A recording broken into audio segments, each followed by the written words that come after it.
Hello, everybody, and welcome to Forever Sports. Rassie Erasmus is set to announce his first Springbok side of the year tomorrow, and it's going to be an interesting side because, first of all, obviously no Bulls players, a couple of players that he wants to rest, a couple of players that aren't available through injury.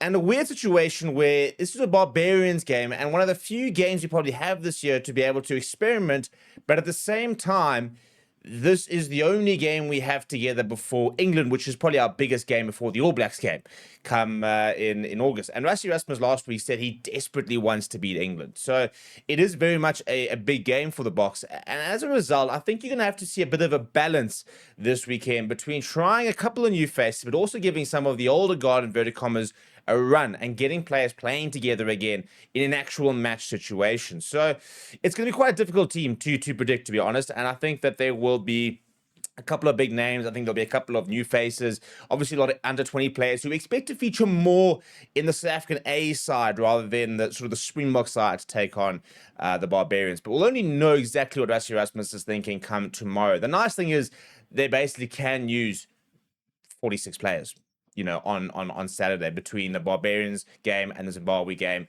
between SAA and Springboks. It's going to be a really good opportunity to get players onto the field. So, and as a result, that's why I don't think you have to worry too much, inverted commas, about players playing for Springboks like a Damien Delendi, who's not a player who needs a lot of game time, but it's an opportunity for him to come in and sort of get going again. You don't have to worry about playing him against somebody else because they can play in the SAA game, So there is that opportunity, which means I think that selection becomes a lot easier in that kind of regard because, again, you can use 46 players on Saturday. If you've got players who are really on the fringes, I'm not talking about the under 20 players, and they don't feature on Saturday, it doesn't really matter. They're not probably in the World Cup plans.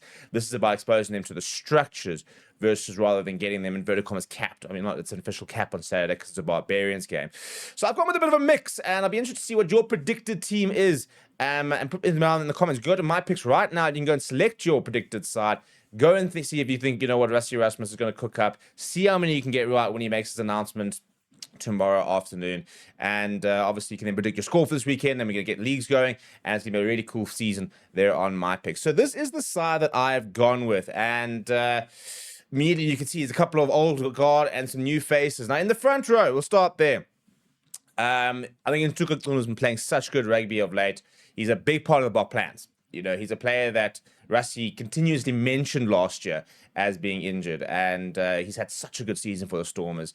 You could go Oxenchair and get him a go. I don't think Oxenchair is somebody who ever really needs game time. I think he's a player who can come off inverted commas after call against England and be at his best. So I think it's an opportunity to go into good up front. I think Malcolm Marx is fully footed apparently. Obviously had a bit of an injury scare. For that reason, I think potentially could be on the bench. Otherwise, they might want to get him stretch his legs. But I think it's also a nice comfort and familiarity. I've gone with an All Stormers front row, and I've got an opportunity for Zachary Porthen to get going. Other options, for example, at Lucid are Bone Fenter. If you want to get him going, you can bring in the JJ Kotso at hooker if you want to try him. You've got Netley Bashir you can give a go at tight head. There's lots of options at the moment. I've gone with the All Stormers front row. It's a young front row as well. So I think these are players who are kind of on the fringes of a World Cup squad next year. I think Zachary Porthen has very much elevated his opportunity, especially with the suspension of Asanati and Tlabakanye. And as a result, we've got to try and give him as many minutes as possible. My locks are an older lock pairing, and that's because we have a lock crisis. We've brought in Ruben van Heerden. We've had to now add RJ Smith into the squad as well. And as a result, I'm going with Leo Diago in the number 4 jersey, Franco Moss the number 5 jersey. It's an opportunity for us to give Lua time in the number 4 jersey, which we wanted to do last year. Injuries kind of played its role, not being able to do it as much. But I think Franco Moss, a player who didn't play as much last year due to lots of off-the-field issues. Lua Diago is somebody who I think we view as a number 4 option. And hopefully, if he's fully fit, Eben Etzebeth, for example, sat out of training last week, so I don't think he's necessarily fully fit. And I think it's a good combination. Yes, it might seem, inverted commas, a waste not to get more youngsters, but we don't really have, I think, a lot of the young locks who are going to feature right now. And then I've gone with a very different back row. So, I mean, you could give Jasper Wiese game time. I think they'll come off the bench. But I've gone with Siva Mahashe at number 6, ahead of Paul de Villiers. And I think that Siva Mahashe has actually elevated himself ahead of him in the pecking order with the breakout season he has had. He's just got a bit of something different. That turn of pace he's got, his try-scoring knack. Paul de Villiers and him, I think, are going to really fight it out for the number 6 jersey. I'd like to see Paul de Villiers off the bench. I think he's a player that can really add to a bomb squad of the Springboks. And as a result, I think I'd like to see Mahashe get going from the number 6 jersey from the get-go. Let's see what Paul de Villiers can do off the bench as an impact player, because we don't have any Kwaka Smith this year. So I think that he can sort of take on that role of coming on at a later stage of the game, looking for those big turnovers, those big game plays, and being an impact player. Then I'm going to Ben Jason Dixon in the number 7 jersey. They might want to try and give Peter Steph to some game time, but again, not somebody who I ever feel needs game time. So Ben Jason Dixon's a nice opportunity to get the number 7. You could go with Vincent Tuka as well. And then I think Evan Lewis will get his annual shot to try and impress. He continues to be in around the Springbok squad, but hasn't yet had that game where you kind of go, right, there he is. There's the Evan Lewis we've been waiting to see. I think Faf de Klerk does start. He has been brought back into the squad, and I think it's a good opportunity to get him next to Manie Libbok and see, is he a genuine option moving forward? Can he still compete at the highest level? How does he link up with Manie Libbok? And I think Manie Libbok definitely starts. Sasha's obviously injured for a while. 100 Polo's not available this weekend. So if you're not going Manie Libbok, you're going with Keen Ahmed, you're going with Avusi Moya, for example. So it just makes a lot of sense. Manie Libbok will start. The centers, I think, will be interesting because you've got an Andre Estes or Damien Delende at 12. You've got a Lekanya or Jesse Kriel at 13. You've got your Ranger Juliuson around that squad as well. I'd like to see Lekanya back on the park as a bit of a trial to see what he's like. And I think to get the best out of him, play Damien Delende inside where he's played the most rugby with. You could go Andre Esterhazen as well very easily. But I think these two as a combination will probably give Lekanya the best opportunity at getting back to the form that we all know that he is capable of. And then I've gone with the back three of Chesney Colby on the number 11 jersey, Adolf van der Merwe in the number 14 jersey, who I think has got a big role to play this year. And Damien Willemse, they've said, has played a lot of rugby, so it's either Apelele Fassi or Quiet Horn. I'd love to see Quiet Horn get an opportunity on the back of what is a tremendous URC season.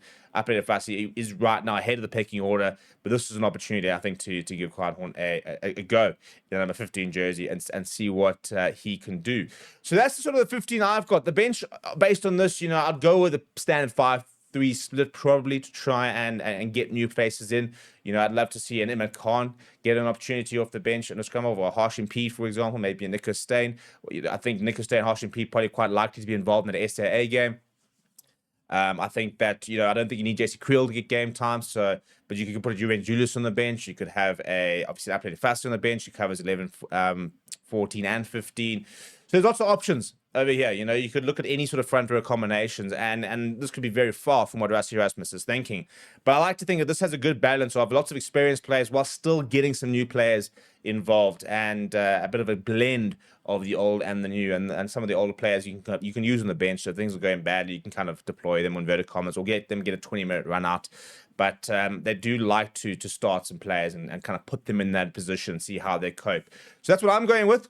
What do you think Rassie Erasmus will do? Go and check out my picks. Go and join our members club as well, by the way. Exclusive content coming out throughout the week as we dive into the Springbok camp. So please do make sure you consider becoming a member. Please do smash the like on the video. Please do subscribe to the channel as well. Thank you very much for watching. My name is Steve.